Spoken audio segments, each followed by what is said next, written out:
Hi, I am Adoasi, a high school mathematics teacher here in Ghana. I have been teaching grades 10, 11, and 12 for the past 8 years. Currently, I teach mathematics at Agri Memorial Senior High School. I hold a Bachelor of Education degree in mathematics and a Master of Sciences degree in mathematical sciences. My teaching philosophy is everyone can do mathematics once they are given the solution to their learning needs. My classroom teaching strategies are hands-on activities, demonstrations, group tasks, general classroom discussions, and then integration of ICT. So here is my short teaching demonstration.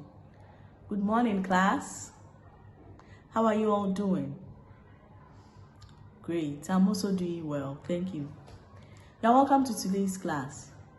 So just as we usually do at the beginning of the lesson, I'm reminding us all of the ground rules that we have set to follow during our math lessons. So you play your part, I play my role, then we have a successful lesson without disruptions. Okay, so last week we started looking at graphs of linear functions. So let's take a quick recap before we move on to today's lesson. So what did we say is the graph of a linear function? Yes, Elvis. Good. So we said the graph of a linear function is the straight line. On the graph, we have the linear graph. Then we looked at some few features of this linear graph.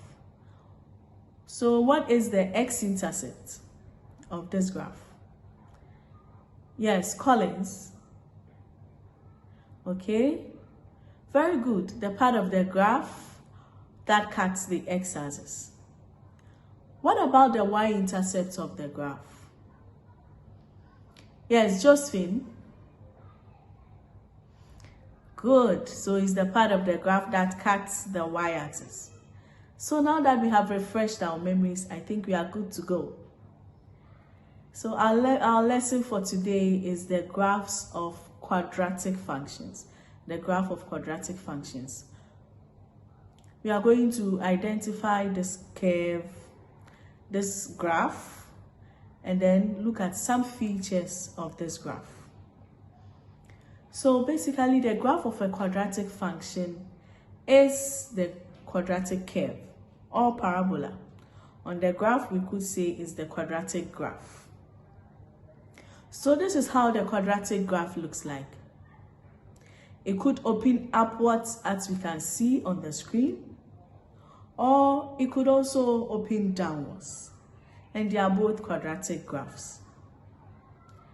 So let's look at our immediate environment and see if there are any things around us that take this shape, in order to convince ourselves that indeed math is all around us and is not in isolation of our environment. So if from where I'm sitting, if I should throw a pen to where Gifty is sitting right now without trying to hurt anyone, you realize that it will still take the shape of the quadratic curve. Now it's your turn. Give me some things around us that depict or show this quadratic curve. Okay, so Henry, what do you have for us? Wow, interesting. So he's saying the bridge. The bridge. So we could have the bridge open upwards, the top part of the bridge opening upwards, or we could have it opening downwards, as you have seen on the screen. And so that also takes the quadratic curve. Any other? Yes, Philippa. Interesting, very good. So the fountain, as you can see on your screen, the way the water splashes up and goes down, realize that it takes the shape of the quadratic curve that we just looked at. Okay, so it means that the quadratic curve is even all around us. Now let's look at some features of this quadratic curve. So as you can see on your screen, the first one we'll be looking at is the axis of symmetry. And this axis of symmetry is the line that divides the curve into two equal parts. It divides the curve into two equal parts. So that is what is shown with the broken lines. And let's move on to the vertex of the curve. So the vertex of the curve is the tip of this curve. The tip of this curve. And you realize that the axis of symmetry passes through the vertex of the curve. Then let's move on to the x-intercept. So the same idea of the x-intercept from the linear graph is the same thing we are going to use here. So the x-intercept of this quadratic curve is the part of the curve that touches or cuts the x-axis. But you realize that unlike the linear graph where we had only one part, the straight line cutting only one part of the x-axis. This curve cuts two parts of the x-axis, so we have two of them. And this x-intercept can also be called the roots of the equation. And then we look at the y-intercept, also the same idea. So the part of the curve that cuts the y-axis, as we can see on our screen. So now we can identify the curve and look at these four features at least of the quadratic curve. So for your activity for today, you sit in your groups and then you draw the quadratic curve. You realize that the curve I used was opening upwards. So in groups, you draw a curve that opens downwards, and you also give me the features we have described right now. So that is your activity for today. So you do that. All right, so that brings us to the end of this lesson. We have discussed the quadratic curve and then identified some features of this quadratic curve. Thank you.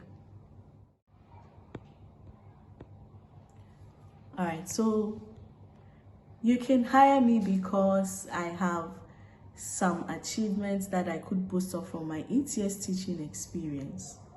First of all, I've been able to improve the performance of my students for over 20%. And then I have been able to transform students who came to the senior high school with no interest in mathematics, graduating with the desire and the interest to pursue further programs in mathematics in their further studies. Some even want to pursue careers in mathematics because of the interest they have developed for the subject.